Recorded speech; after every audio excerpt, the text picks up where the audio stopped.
question. Shown in the diagram, the mechanism of steroid hormone action. Hormone produce their effects on target tissue by binding to a specific protein called hormone receptor located on the target tissue only. However, all hormones do not act in the same way. The lipid insoluble hormone such as catecholamine, that is epinephrine and norepinephrine, peptide and polypeptide hormones cannot enter their target cell through the lipid bilayer of plasma membrane. The steroid hormones iodothioneins are lipid soluble and easily pass through the cell membrane and bind to specific intracellular receptor such as protein to form a receptor hormone complex. This complex enters the nucleus. Here, the receptor hormone complex binds to the specific receptor site on the chromosome and regulates the gene expression and chromosome function. So, the correct answer, option C, as the hormone crosses the cell membrane, it must be lipid soluble and hence can be any one of the steroid hormones. Steroid hormones are derivatives of cholesterol.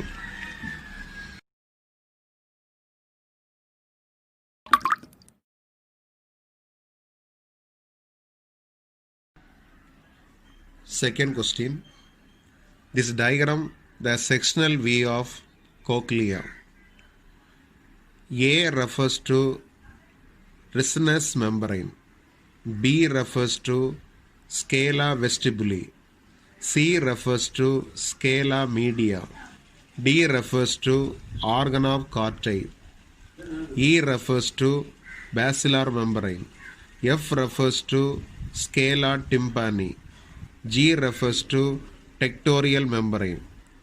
In air, the membranous labyrinth is filled with a fluid called endolimb. The coiled portion of the labyrinth is called cochlea.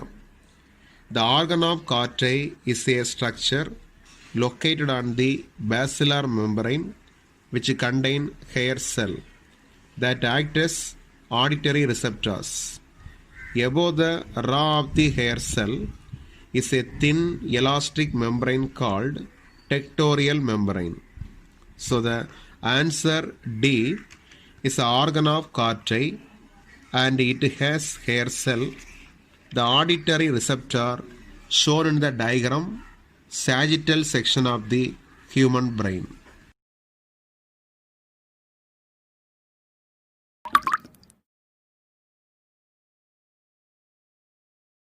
Third question, shown in the diagram, sagittal section of the human brain. A refers to corpus callosum in the area of the forebrain. B refers to thalamus. C refers to hypothalamus. D refers to bones. E refers to medulla. F refers to cerebellum. So the option A is located in the region of the forebrain. The forebrain consists of cerebrum, thalamus and hypothalamus. Cerebrum forms the major part of the human brain. A deep cleft divides the cerebrum longitudinally into two halves, which are termed as the left and right cerebral hemispheres. The hemispheres are connected by a tract of nerve fiber called corpus callosum.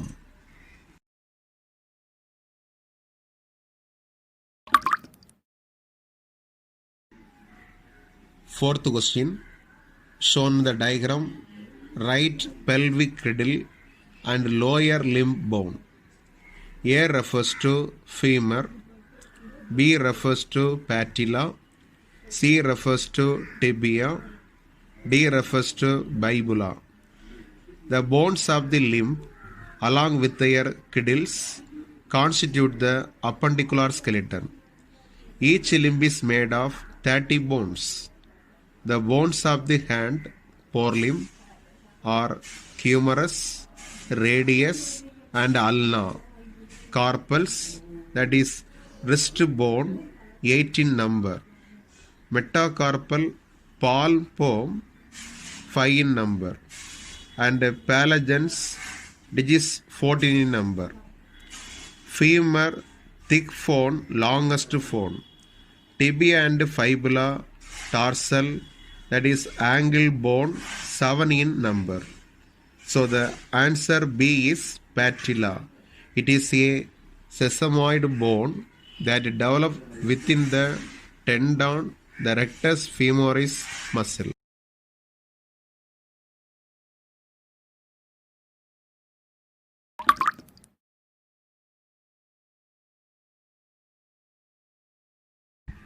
Fifth question, shown the diagram myosin monomer, that is meromyosin. A refers to head, B refers to actin binding site, C refers to ATP binding site. Each myosin, that is thick filament, is also a polymerized protein.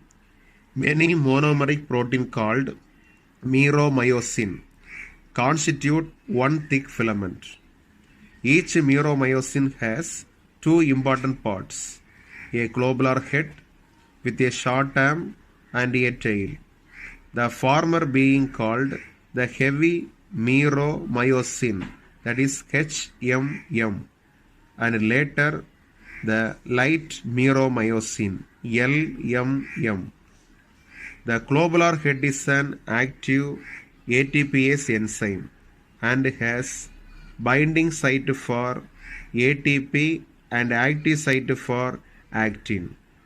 So the answer, the molecule shown in the myosin and its head has ATPase activity.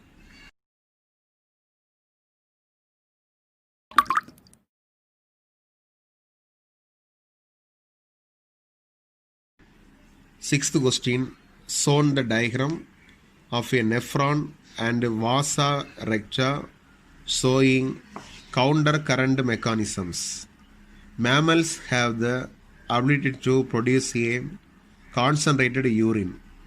The Henle lobe and vasa recta play a significant role in this. The flow of filtrate in the two limbs of Henle lobe is an opposite direction and thus a form counter current. The flow of blood through the two limbs of vasa recta is also in a counter current pattern. The proximity between the Henle lobe and vasa recta as well as the counter current in them help in maintaining and increasing osmolarity towards the inner medullary interstitium, that is from 300 mole osmolarity minus 1 in the cortex about 1200 osmolarity minus 1 in the inner medulla. So the answer option D, A refers to the 1200, B refers to the 1200.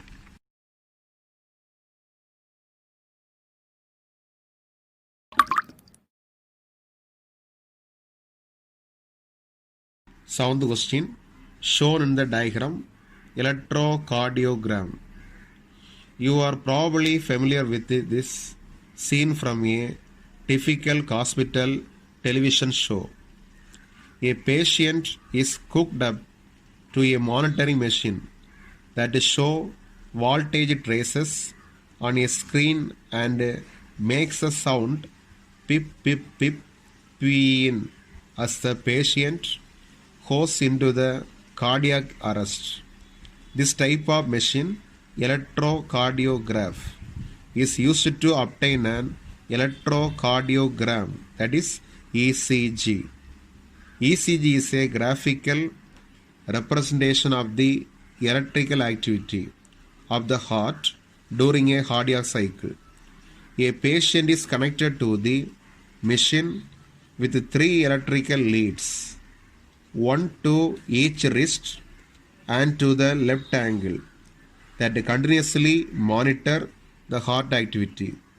Each peak in the ECG is identified with the letter from B to T that correspond to a specific electrical activity of the heart. B wave represent the electrical excitation or depolarization of the arteria. QRS complex represent the depolarization of the ventricle. T wave represent the rectum of the ventricle from excited to normal state, that is repolarization. So the answer T is caused by ventricular repolarization.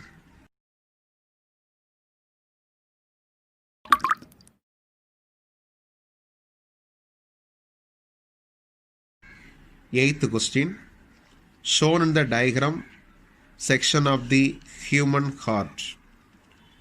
Heart, the mesodermally derived organ, is situated in the thoracic cavity in between the two lungs, slightly tilted to the left.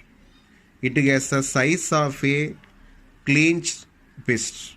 It is protected by a double wall membranous bag, pericardium enclosing the pericardial fluid. Our heart has four chambers, two relatively small upper chamber called atria and two larger lower chamber called ventricle. The atrium and the ventricle of the same side are also separated by a thick fibrous tissue called atrioventricular septum. The lower left corner of the right atrium close to the atrioventricular septum called the atrioventricular node, that is AVN. A bundle of nodal fibers, AV bundle, continues from the AVN which passes through the atrioventricular septa to emerge on the top of the interventricular septum and immediately divides into a right and left bundle. So B is correct answer, AV node, and there is a conduction delay here.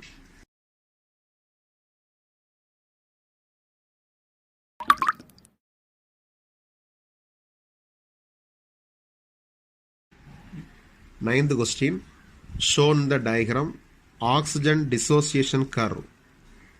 Hemoglobin is a red colored iron containing pigment present in the RBC. Oxygen can bind with the hemoglobin in a reversible manner to form oxyhemoglobin. Each hemoglobin molecule can carry a maximum of 4 molecules of oxygen. Binding of oxygen with the hemoglobin is primarily related to partial pressure of oxygen. Partial pressure of carbon dioxide, hydrogen ion concentration, and temperature are the other factor which can interfere with this binding. A sigmoid curve is obtained when percentage saturation of hemoglobin with the oxygen is plotted against the PO2. This curve is called oxygen dissociation curve and is highly useful in studying the effect of factors like PCO2, hydrogen ion concentration, etc. on binding of oxygen with the hemoglobin. Every 100 ml of oxygenated blood can deliver around 5 ml of oxygen to the tissues under normal physiological condition. So the answer B, this is about 40 millimeter when about 75% Hb is still saturated.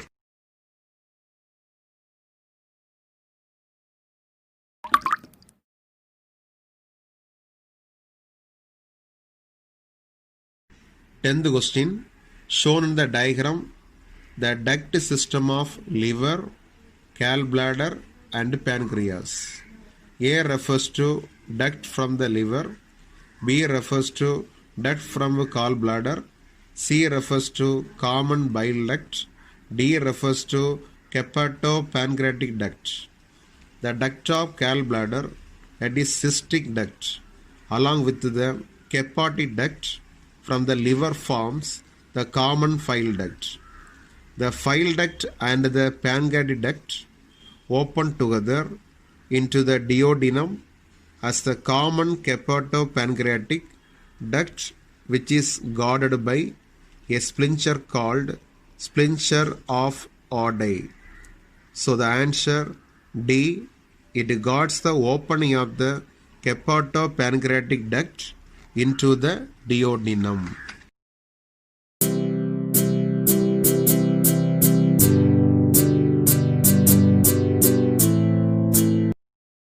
Okay students, I hope this session really helpful to you all to take NEET NCERT syllabus confidently. Kindly go through the session once again, and if you feel like having any clarification, please comment your questions in the comment box. I will reply your question as soon as possible. So please make use of session and session coming in the future. I will soon update about the next session. All the best. Thank you students.